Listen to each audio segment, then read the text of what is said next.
what makes this kind of election quite different from the previous one na ginawa nyo na? Tama po, ano, unang-una na lang yung makasaysayan. Alam niyo po, kauna-unahang parliamentary elections. Tapos po, alam mo natin, yung COMELEC, pag nadinig nyo, sana yan, barangay, SK, Yes. Tama, national, tama. Yung local. regular. Ito, sa parehong saligang batas, merong kakaibang halalan, yung parliamentary elections. At ang maganda pa dito, ikabit na rin po natin sa makasaysayan. Ito na rin po yung culmination, ito na yung fruit ng Agree. napakatagal na inaasam. Ito na rin yung kasama siguro nung yung armed struggle at lahat ng pinagdaanan ng mga kababayan natin sa BARM.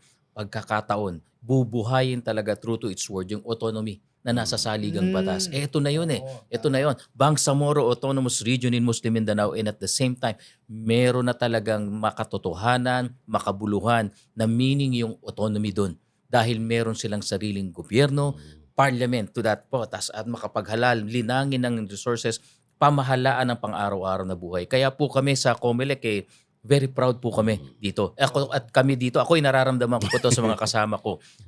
May personal po na impact sa amin ito. Totoo, Hindi lang totoo. po ito trabaho sa amin, kundi para magkaroon sa amin ng kumbaga po proud moment na maging bahagi na kasaysayan.